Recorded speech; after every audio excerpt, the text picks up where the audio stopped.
तो आज cover story में बात करेंगे देश में लगातार बढ़ते कोरोना के बीच वैक्सीन पर होती सियासत की। जी हां, बात करेंगे वैक्सीन पर पॉलिटिकल डिस्टेंसिंग आखिर क्यों और कब तक।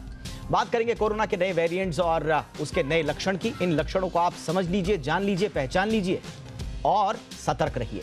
वैक्सीन लगवाने के बाद क्या इंफेक्शन हो रहा है वाकई में? इसका सच क्या है? क्यों होता है इंफेक्शन और क्या यह गंभीर है? करेंगे इसका भी 360 डिग्री एनालिसिस और बंगाल में चौथे चरण के चुनाव का देंगे आपको अपडेट आज की कवर स्टोरीज में। और अब आज की पहली कवर स्टोरी, देश पर कोरोना के नए स्ट्रेन का कहर टूट रहा है। दूसरी लहर ज्यादा संक्रामक साबित हो रही है। नए संक्रमण और मौत के केस हर दिन नए रिकॉर्ड बना रहे हैं। भारत अब एक दिन में सबसे ज्यादा केस मिलने के मामले में दुनिया में नंबर 1 बन चुका है। आज चौथी बार देश में 1 लाख से ज्यादा कोरोना के केसेस सामने आए हैं।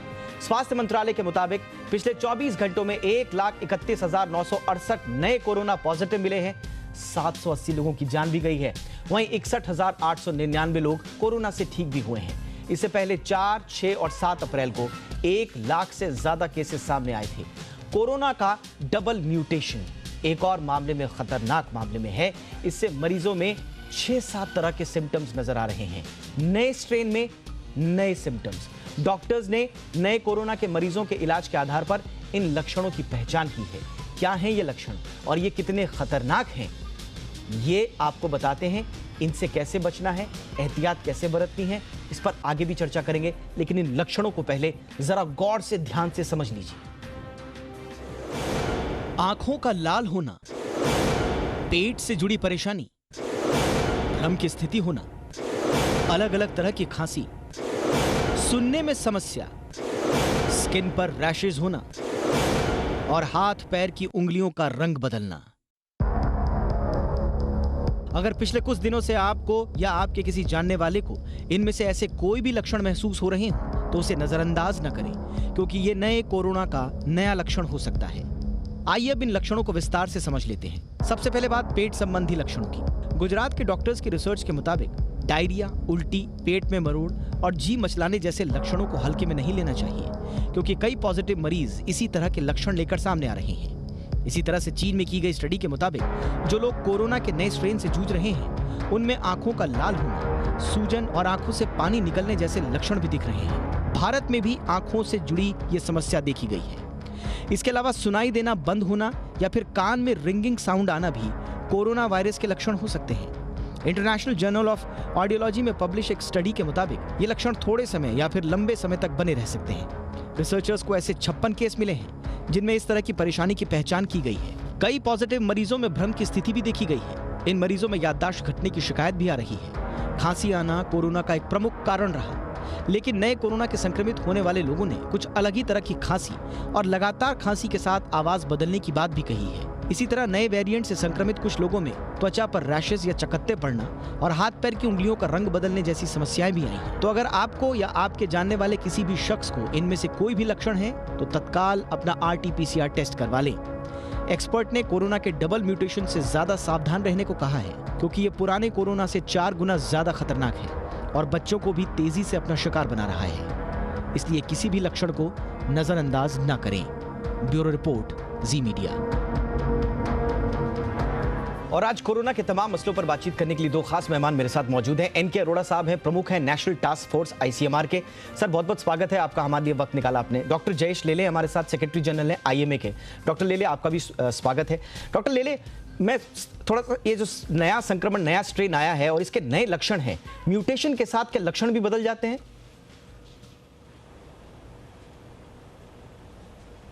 हाँ बिल्कुल, म्यूटेशन के साथ में थोड़े से लक्षण बदल सकते हैं। जैसे आपने बताया, रैश होना, वॉमिटिंग या पेट में दर्द होकर लूज मोशन हो सकता है, या रैश आके खुजली भी आना। ये नए जो लक्षण दिख रहे हैं वो म्यूटेशन के वजह से आ गए हैं। और दूसरा भी एक इसमें ध्यान में ऐसा आया है कि उसका जो ट्रांसमिशन है वो बहुत फास्ट हो रहा है ट्रांसमिशन। जैसे हम लोग देख रहे हैं कि एक फैमिली में पूरे फैमिली के फैमिली वो इन्फेक्शन के साथ में दिख रही है और वो सब पॉजिटिव आ रहे हैं। तो ये म्यूटेशन जो है वो, इसके लिए जो हम लोग आज इतना जंप हो गया है गए 10 दिन में, वो इसका एक नतीजा हो सकता है। ये जो फैमिली में जो ट्रांसमिशन देख रहे हैं हम, इसके पीछे वजह क्या है? कल हमने एक रिपोर्ट दिखाई थी जिसमें हमने कहा कि इस बार बच्चे ज्यादा चपेट में आ रहे हैं और वो शायद स्प्रेडर की भूमिका निभा रहे हैं। क्या ये सही है? हाँ बिल्कुल, बच्चों शुरू में बच्चों के ऊपर ऐसा लग रहा था कि उनको इम्यूनोलॉजी अच्छा है, उनको कुछ तकलीफ नहीं होएगा, लेकिन ये जो स्ट्रेन आ गया है, बदली हो गया है, उसमें से बच्चों का भी पॉजिटिव आ रहा है। बच्चों को जास्ती सीरियस प्रॉब्लम नहीं दिख रहा है बाय एंड लार्ज, लेकिन जैसे सर्दी खांसी होना, बुखार 2-3 दिन रहना और थोड़ा सा चेस्ट कंजेशन रहना, ऐसे बीमारी जो बच्चों में भी दिख रही है। और बच्चों जनरली क्या होता है कि बच्चों के ऊपर उनको फेबिफ्लू जैसी दूसरी दवाई दे नहीं सकते, तो ये ट्रांसमिट कर रहे हैं और वो बच्चे जो है वो कैरियर साबित हो रही है इसके बारे बिल्कुल। डॉक्टर अरोड़ा भी हमारे साथ हैं। डॉक्टर अरोड़ा, नया म्यूटेंट ये इंडियन म्यूटेंट ही है, डबल म्यूटेंट? यूके और दूसरे देशों वाला ज्यादा लग नहीं रहा है कि वही है, ये इंडियन डबल म्यूटेंट वायरस ही है? देखिए, ऐसा है कि ये कहना एक सर्टेनिटी के साथ तो ये मुश्किल है कहना कि ये जो सारे लक्षण अभी डॉक्टर साहब ने भी बताया और आप अपनी फिल्म में भी दिखाए हैं, लेकिन यहाँ पर मैं ये कहना चाहूँगा कि जो अभी तक के हमारे देश में सीरो सर्वे हुए हैं, उन सारे सीरो सर्वेज में हमने देखा कि चाहे वो बच्चे हों, चाहे वो युवा हों, चाहे बड़े हों, सभी में संक्रमण की जो प्रपोर्शन है, संख्या है, वो करीब करीब बराबर है, लेकिन लक्षण बच्चों में और युवा लोगों में कम होते हैं। ये पिछले 1 साल में ये हम लोगों ने सीखा। पहले जब बच्चों को दस्त हो रहे होते तो इतना ध्यान नहीं दिया जा रहा था, लेकिन समय पे ये हमें समझ आया है कि बच्चों में दस्त भी हो सकता है, आंखें लाल हो सकती हैं, रैश हो सकता है, जैसा कि बताया गया है। और तो ये जो नॉर्मल कोरोना वायरस है उसके साथ भी ऐसा हो सकता है, लेकिन वेरिएंट के साथ शायद ये थोड़ा सा ज़्यादा है, लेकिन कोई विशेष लक्षणों में ऐसा नहीं है कि ये नए लक्षण है। सब मालूम था कि ये पहले भी होते हैं, लेकिन यानी कि पुराने लक्षणों में कुछ नए लक्षण ऐड हुए हैं जिनको पहचानना बहुत जरूरी है। आप दोनों बने रहिए सर, हमारे साथ बहुत महत्वपूर्ण बातें अभी करनी है कोरोना से रिलेटेड। महाराष्ट्र की थोड़ा सा बात कर लेते हैं। कोरोना से सबसे ज्यादा बुरा हाल महाराष्ट्र का है और यहां पर स्वास्थ्य विभाग की एक नई चेतावनी आई है। देश में कुल मामलों में महाराष्ट्र की भागीदारी 50% से ज्यादा है। बीते 24 घंटे की बात करें तो यहां पर 56,000 से ज्यादा नए मामले सामने आए हैं, जबकि 376 मरीजों की मौत हुई है। अब केवल मुंबई में ही 24 घंटे में 8,938 लोग कोरोना से संक्रमित हुए, 23 की मौतें भी हुई हैं। आज की बात करें तो 9,200 नए केसेस आए हैं और राज्य में अब तक 32,29,000 से ज्यादा लोग संक्रमित हो चुके हैं शुरुआती संक्रमण की लहर से। लेकिन यह संख्या और बढ़ने की आशंका जताई जा रही है। इस बीच सरकार ने बड़ा फैसला किया है। मुंबई सहित पूरे महाराष्ट्र में आज रात 8 बजे से सोमवार की सुबह 7 बजे तक कड़ा लॉकडाउन लगाया गया। इसकी घोषणा पहले ही कर दी गई थी। इसके तहत सिर्फ जरूरी सेवाओं को शामिल चीजें जैसे कि मेडिकल, किराना, फल, दूध की दुकानों को खोलने की इजाजत होगी और होटलों में सिर्फ पार्सल की सुविधा की अनुमति होगी। सरकार के इस लॉकडाउन के बाद भी अगर कोरोना के मरीजों की संख्या में कमी नहीं आती है तो राज्य सरकार नए सिरे से लॉकडाउन लगाने पर विचार कर सकती है। दूसरी तरफ महाराष्ट्र स्वास्थ्य विभाग ने आशंका जाहिर की, जिसकी हम बात कर रहे थे, कि 30 अप्रैल तक राज्य में 10 लाख से ज्यादा एक्टिव केसेस होंगे। यह अनुमान है, यह आशंका है। क्यों? राज्य में 5,21,000 एक्टिव केसेस अभी हैं। यह रफ्तार अगर जारी रही तो 30 अप्रैल को 10 लाख एक्टिव केस हो जाएंगे। यह स्वास्थ्य विभाग का कहना है। हमने जितना अनुमान लगाया था उससे भी ज्यादा नए केसेस सामने आ रहे हैं। विभाग के मुताबिक मौजूदा रफ्तार से 17 अप्रैल तक ही राज्य में 5,68,000 से ज्यादा एक्टिव केसेस होंगे। अब ये बड़ा गंभीर मसला कि महाराष्ट्र में अगर हालात नहीं सुधरे तो 30 अप्रैल तक 10 लाख एक्टिव केसेस होंगे। तो क्या वाकई में महाराष्ट्र के हालात इतने खराब हो रहे हैं? क्या इस बीच जो कदम उठाए गए हैं उनका कोई असर नहीं होगा? इस पर तो बातचीत करेंगे ही, लेकिन आपको महाराष्ट्र की स्थिति यह भी बता दें कि क्यों यह कहा जा रहा है। महाराष्ट्र की स्थिति जरा आप समझिए कि क्यों यह कहा जा रहा है कि 30 अप्रैल तक अगर हालात नहीं सुधरे तो एक्टिव केस 10 लाख के पार होंगे। देखिए, दुनिया में एक्टिव केसेस के मामले में 7वें नंबर पर है और अगर कुछ इलाकों की बात करें तो वो दुनिया के सबसे बड़े हॉटस्पॉट हैं, जैसे पुणे और मुंबई। ये हालत है महाराष्ट्र की। पहली वेव के मुकाबले दूसरी वेव ज्यादा केसेस वाली है, ये साफ हो चुका है। ये सारे जानकार भी बता चुके हैं और केसेस भी बता रहे हैं। पहली वेव में कुल केसेस में भागीदारी 24.30% थी पूरे देश की, लेकिन अब यह बढ़कर जो है 58% हो गई है। कई बार तो 60 से ज्यादा भी गई है। तो ये एक स्थिति गंभीर होती हुई नासिक, नागपुर, बंबई में बेड की शॉर्टेज की स्थिति है। हालांकि आश्वासन बार बार ये दिया जा रहा है कि दिक्कत नहीं होगी। बहरहाल मुंबई एक दिन में ऑक्सीजन आईसीयू वेंटिलेटर 17.9 यानी कि 18% से घटकर लगभग 17% के आसपास आ गए हैं। तो यानी कि दबाव इंफ्रास्ट्रक्चर पर बढ़ता जा रहा है। पुणे में बेड वैकेंसी 14 के आसपास है, घटकर वो अब 13 के आसपास हो गई है। तो जाहिर सी बात है इंफ्रास्ट्रक्चर पर दबाव तो आएगा ही। नासिक में 20% बेड एक दिन में 18% हो गए हैं। जिस हिसाब से केसेस बढ़ रहे हैं बेड ऑक्यूपेंसी भी बढ़ेगी। पुणे में होटल किराए पर लेने की नौबत आ चुकी है। तो ये सारी स्थिति है, ये आंकड़े हैं जो बताते हैं कि स्वास्थ्य विभाग की चेतावनी हमें हल्के में नहीं लेना है। लगातार बढ़ते मामलों के बावजूद भीड़ भाड़ रुक नहीं रही है, लोग मान नहीं रहे हैं। लॉकडाउन का स्थिति जरूर है लेकिन पूर्ण लॉकडाउन कोई समाधान नहीं। यह स्थिति पहले ही क्लियर की जा चुकी है, लेकिन उसके बावजूद अगर लोग नहीं सुधरे तो स्वास्थ्य विभाग कह रहा है 10 लाख से ज्यादा एक्टिव केसेस होंगे। डॉक्टर ले पूरे देश में इस वक्त 10 लाख केसेस नहीं हैं एक्टिव केस, और 30 लाख महाराष्ट्र का स्वास्थ्य विभाग कह रहा है कि महाराष्ट्र में अकेले हो जाएंगे। क्या ये एग्जैजरेटेड अमाउंट है या ये एक्सपेक्टेड है?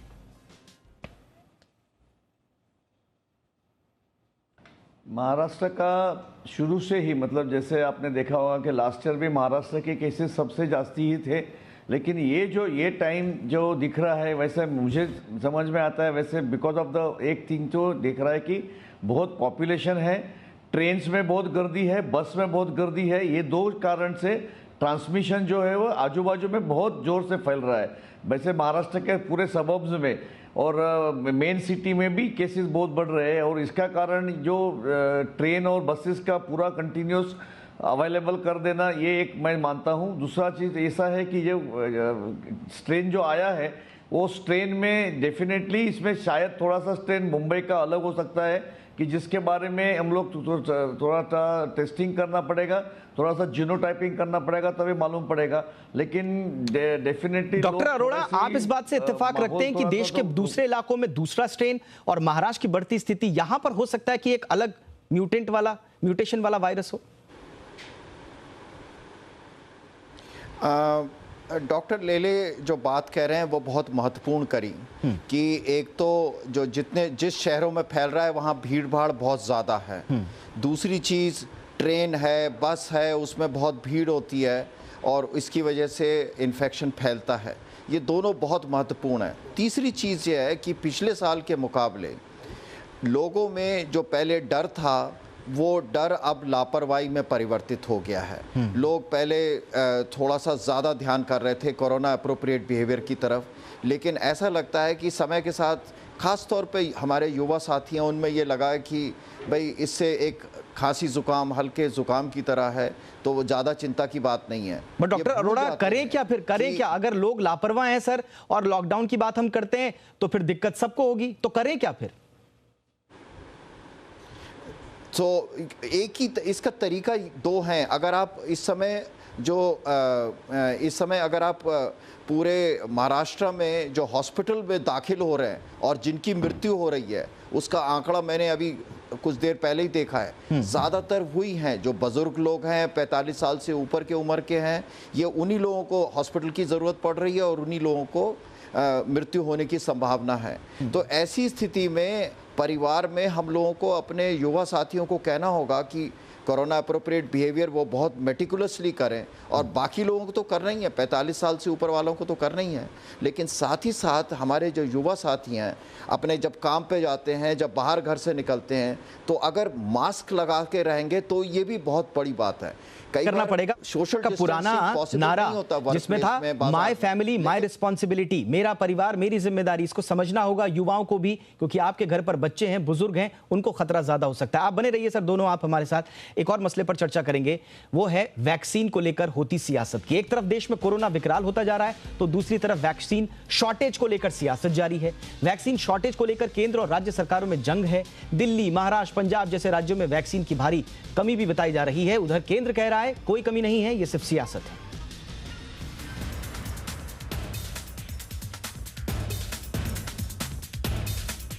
कोरोना वायरस की वैक्सीन को लेकर महाराष्ट्र सरकार ने केंद्र के खिलाफ मोर्चा खोल दिया है।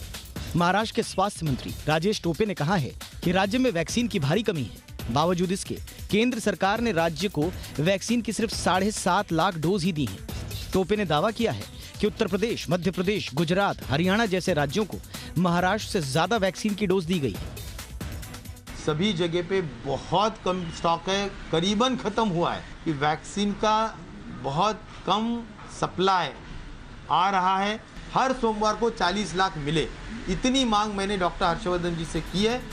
महाराष्ट्र के स्वास्थ्य मंत्री राजेश टोपे भले ही दावे कर रहे हों कि उन्हें गुजरात और यूपी से कम वैक्सीन मिली है, लेकिन आंकड़े कुछ और ही कहानी बयां करते हैं।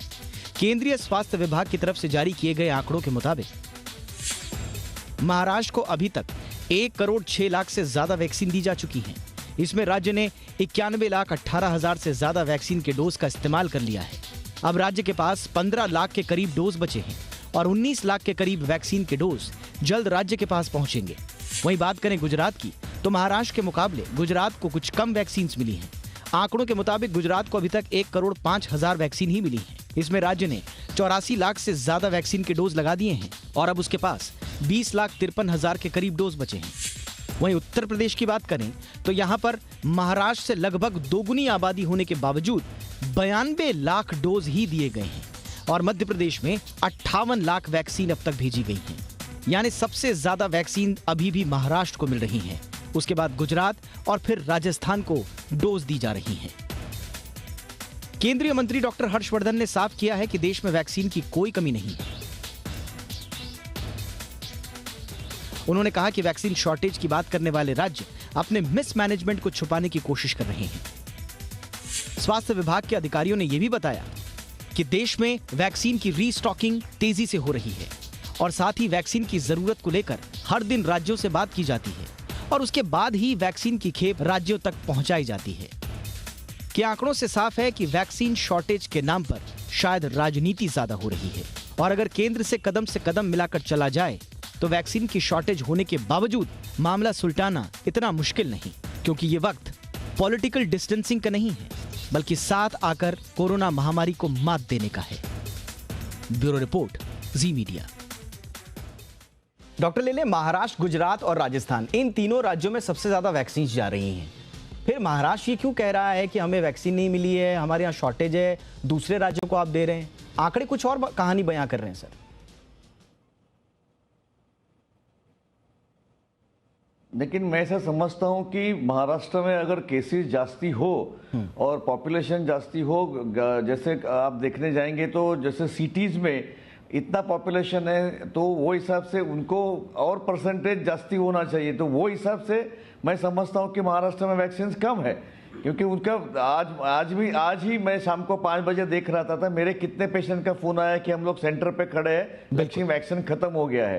तो आप जो बोल रहे हैं, मतलब जो आंकड़े, बिल्कुल सर, आप सही कह रहे हैं। 25 से ज्यादा ऐसे सेंटर्स हैं जहां पर वैक्सीनेशन रोक दिया गया महाराष्ट्र में, इसमें कोई शक नहीं है। लेकिन इसके लिए एक नीति बनानी पड़ेगी। जब तक ये नीति नहीं बनी कि जिन राज्यों में ज्यादा संक्रमण है वहां पर ज्यादा वैक्सीन दी जाएगी, तब तक तो वेट करना पड़ेगा सर। जरूर बराबर। इसके लिए वही समझते हैं कि जैसे आप पेशेंट के हिसाब से वैक्सीन का सप्लाई करना चाहिए, ऐसा मैं समझता हूं। नहीं, लेकिन इस पर केंद्रीय नीति बनानी पड़ेगी। डॉक्टर अरोड़ा, क्या आपको लगता है इस पर विशुद्ध राजनीति हो रही है बजाय समाधान खोजने के? मैं उस दिशा में बिल्कुल भी नहीं जाना चाहूँगा, लेकिन मैं यहाँ पर एक बात ज़रूर कहना चाहूँगा जी, कि वैक्सीन का जो टीका है वो एक प्रायोरिटी ग्रुप को देना है और ये बिल्कुल क्लियर कट है और ये साइंटिफिकली बिल्कुल सही है कि केवल 45 साल से जो ऊपर के लोग हैं उनको ही टीका मिलना है। तो जो संक्रमण है और टीका की जो मात्रा है आपस में मेरे ख्याल से रिलेशनशिप नहीं है, क्योंकि जितने लोग हैं 45 साल से ऊपर उन सबको टीका मिलना चाहिए और लगभग हर जो स्टेट की पॉपुलेशन है उसका लगभग 30% जो है 45 साल से ऊपर के लोग हैं। तो अगर महाराष्ट्र की पॉपुलेशन जो भी है उसके लिए फिक्स्ड अमाउंट 45 साल से ऊपर वालों को देना है। संक्रमण ज़्यादा हो रहा है, कम हो रहा है, वो बाकी वजह से है। संक्रमण ज़्यादा होने का कारण जो है कोरोना एप्रोप्रिएट बिहेवियर का फॉलो ना करना, वो ज़्यादा महत्वपूर्ण है। बट सर, एक बिगर पर्सपेक्टिव में आपसे अगर बात करूं सर, आप इस मामले के पूरे जानकार हैं।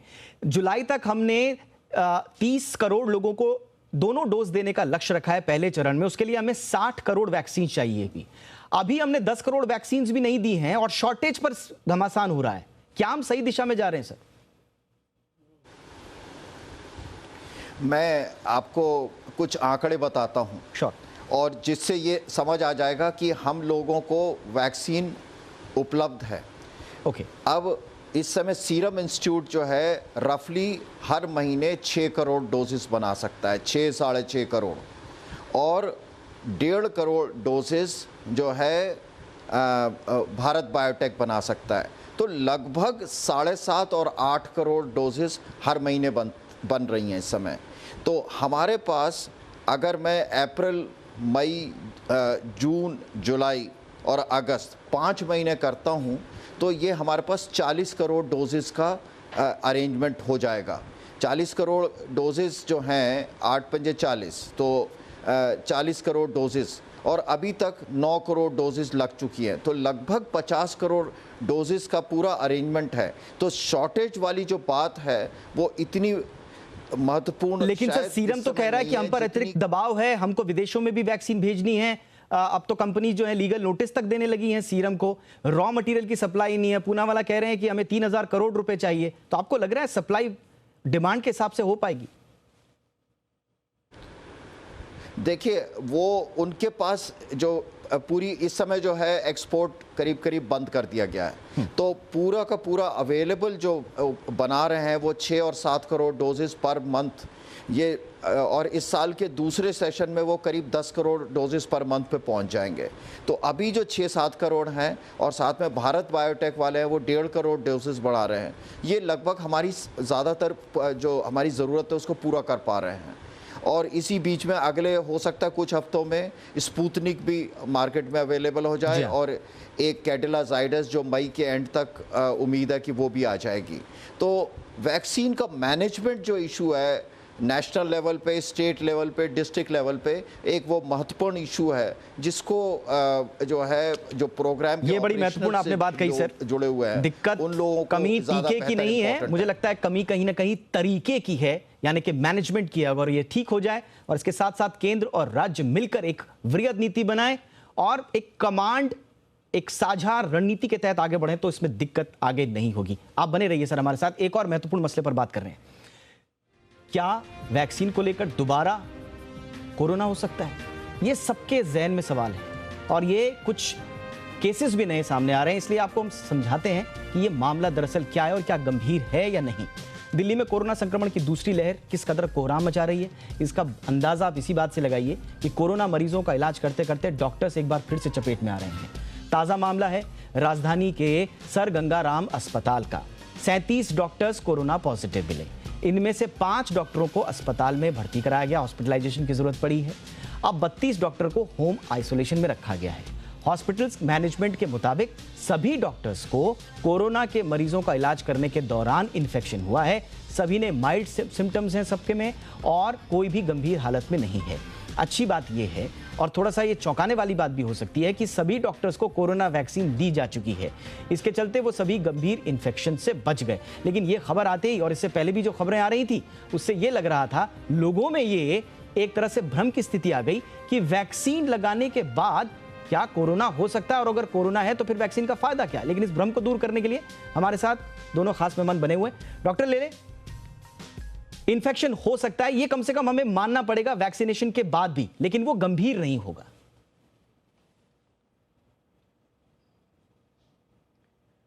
बराबर है, क्योंकि वैक्सीन जो लगता है 1-2 डोज के बाद में, हमने काफ़ी जगहों को उनका एंटीबॉडीज जब भी टेस्टिंग किया तभी ऐसा ध्यान में आया कि उनके सबके एंटीबॉडीज अच्छी दिख रही थी। तो एंटीबॉडीज है उसका मतलब उनकी प्रतिकार शक्ति कोरोना को फाइट करने के लिए काफ़ी तरह डेवलप हो गई है, ऐसा ध्यान में आया है।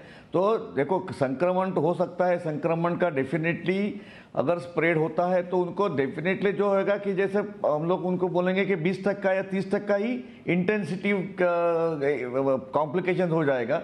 और जहाँ तक सवाल है, उनको सिम्टम्स जो है वो एकदम माइनर होंगे, उनको कोई जास्ती प्रॉब्लम नहीं आएगा, ऐसा भी ध्यान में आ रहा है। तो ये इम्पोर्टेंट है कि हो सकता है, क्योंकि हमने ऐसा देखा गया है कि 60 से 75% तक ही इम्यूनिटी है।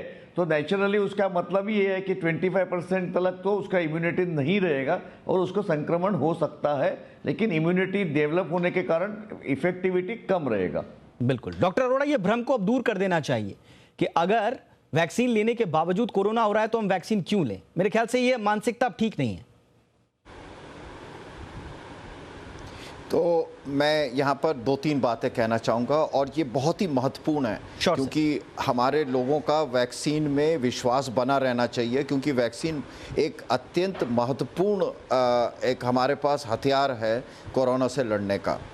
तो अभी तक जितनी भी दुनिया में वैक्सीन्स हैं उससे कोरोना का संक्रमण में बचाव नहीं होता है, यानी कि इन्फेक्शन फिर भी हो सकता है, लेकिन फ़ायदा क्या होता है? फ़ायदा ये होता है कि सीवियर गंभीर बीमारी नहीं होती है और मृत्यु की संभावना लगभग ख़त्म हो जाती है। तो और हमें जो इस पिछले 1 साल में जो अनुभव हुआ है कि सबसे ज़्यादा समाज को अवस्थित करने वाली जो चीज़ है कि स्वास्थ्य सेवाओं पे बहुत ज़बरदस्त ज़ोर पड़ता है क्योंकि एडमिशन करने पड़ते हैं, और दूसरा जो मृत्यु हो जाती है।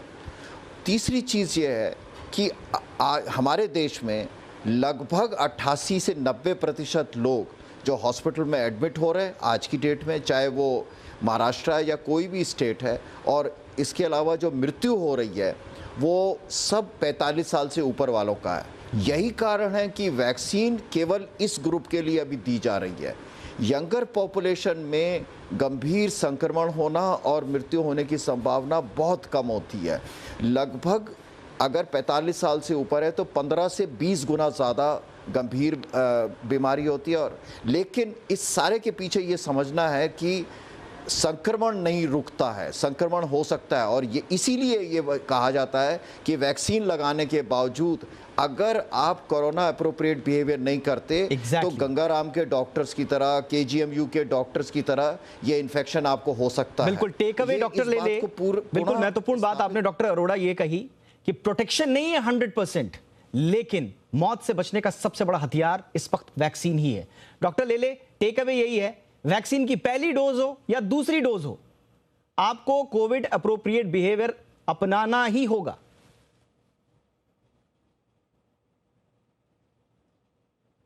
बराबर है, क्योंकि आज हमारे हाथ में यही एक मेन हथियार जो टूल है जिससे बचाव रखो, और वैक्सीन है वो सेकेंडरी है कि वो उसको अपनी इम्यूनिटी तैयार करेगा। तो सैनिटाइजेशन, मास्क यूज़ करना और डिस्टेंसिंग रखना, ये सबसे महत्वपूर्ण बात वो सभी लोगों को जाननी चाहिए, करनी चाहिए। बहुत बहुत शुक्रिया डॉक्टर अरोड़ा और डॉक्टर लेले वक्त निकालने के लिए, और कोरोना का वैक्सीनेशन से लेकर और इन्फेक्शन तक का 360 डिग्री एनालिसिस करने के लिए आपका बहुत बहुत शुक्रिया। तो ये थी बात कोरोना की। अब बात थोड़ा सियासत की कर लेते हैं। बंगाल विधानसभा चुनाव के चौथे चरण का प्रचार थम गया है। चौथे चरण में 373 उम्मीदवारों के राजनीतिक भाग्य का फैसला होना है। कल 5 जिलों की 44 सीटों पर वोट डाले जाएंगे।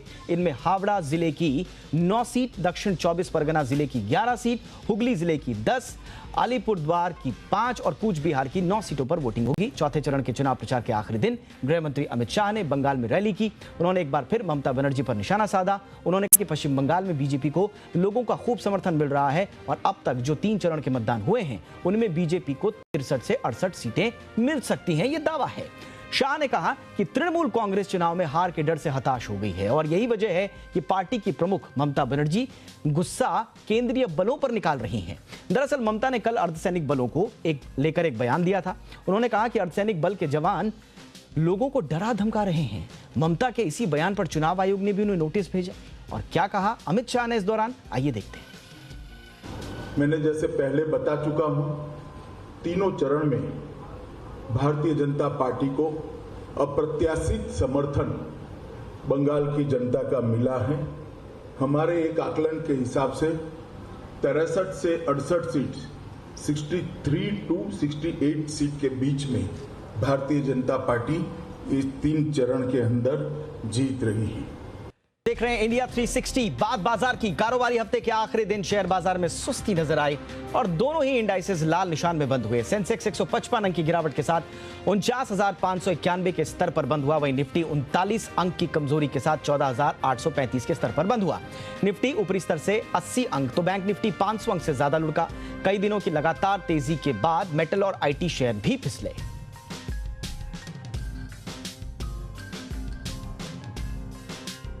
चलते हैं देवांशी के पास, बताएंगी आज के बाजार का एक्शन। बताइए देवांशी, ओवर टू यू।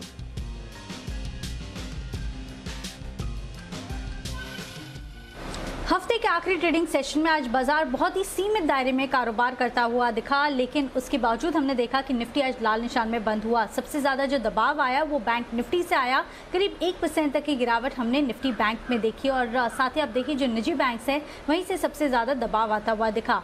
अब ज्यादातर जो इंडाइसिस हैं उसमें बहुत ज्यादा गेन्स आते हुए नहीं दिखे हैं, लेकिन एकदम सपाट कारोबार होता हुआ दिखा।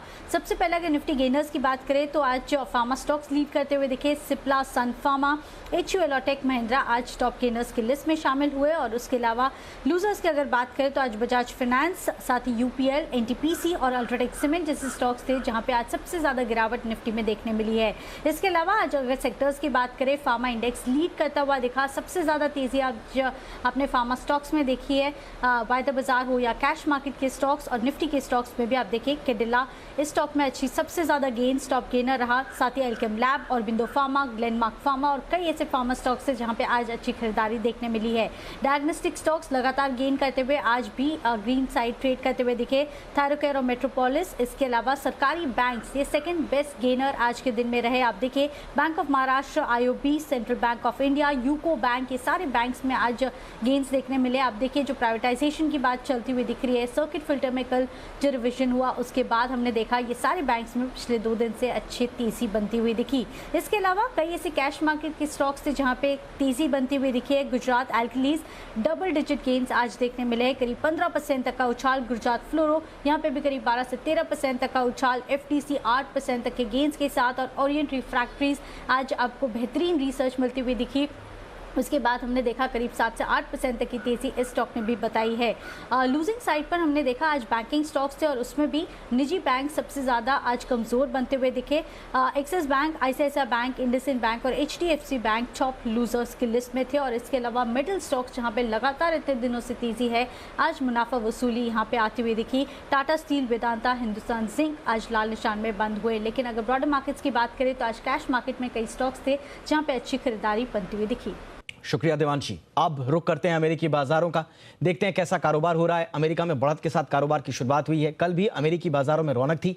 S&P ने लगातार छठे दिन नया तेजी का रिकॉर्ड बनाया और डाउ करीब 60 अंकों की बढ़त थी, तो नैस्डैक भी करीब 150 अंक चढ़कर बंद हुआ था। देखते हैं कि फिलहाल कैसा ट्रेड हो रहा है। तो देखिए आप, डाउ जोन्स जो है 73 अंकों की उछाल के साथ 33,576 पर कारोबार कर रहा है। S&P में भी अच्छी खासी तेजी है और नैस्डैक जो है उसमें थोड़ा सुस्ती नजर आ रही है। 13,805, 23 अंकों की गिरावट के साथ नैस्डैक पर कारोबार।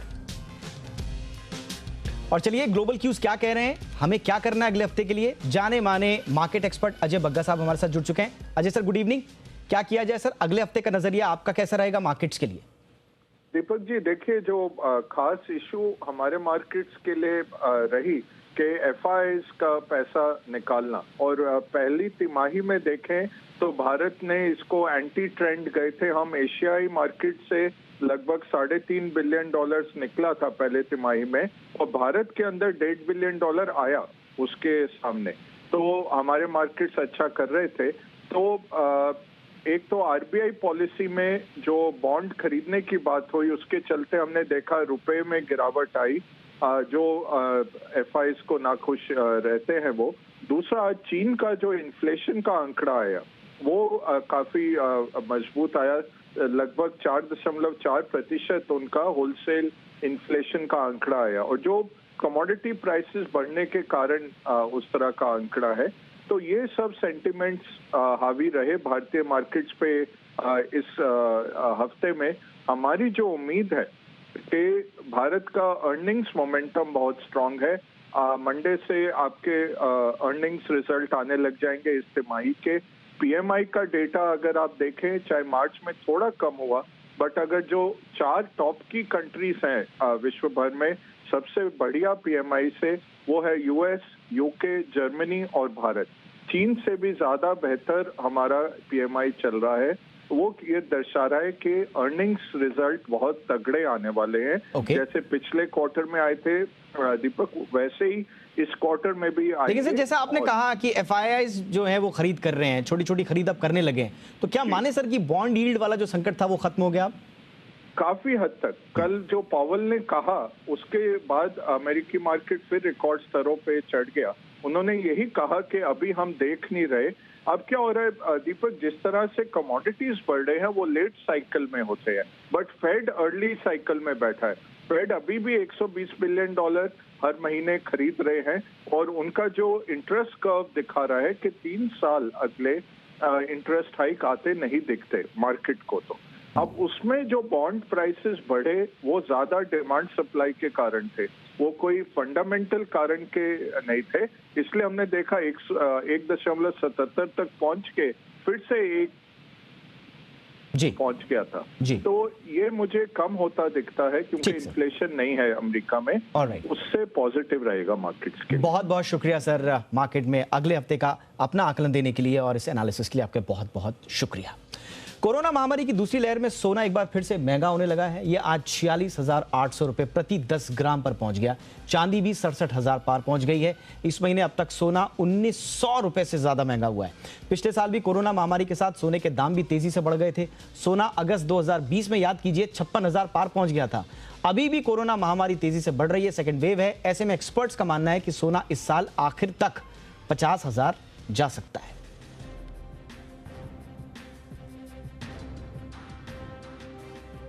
चलिए एमसीएक्स पर देख लेते हैं गोल्ड और सिल्वर की क्या चाल है। फिलहाल हाजिर भाव देख लेते हैं। हाजिर भाव के साथ साथ हम एमसीएक्स पर देख लेते हैं कि सोना और चांदी कैसे कारोबार कर रहे हैं। तो गिरावट के साथ 46,550 ये है गोल्ड, और सिल्वर की बात करें तो 66,927।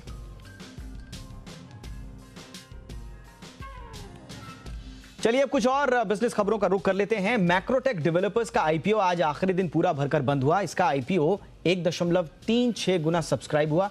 कंपनी ने आईपीओ का प्राइस बैंड 483 से 486 रुपए के बीच में तय किया है।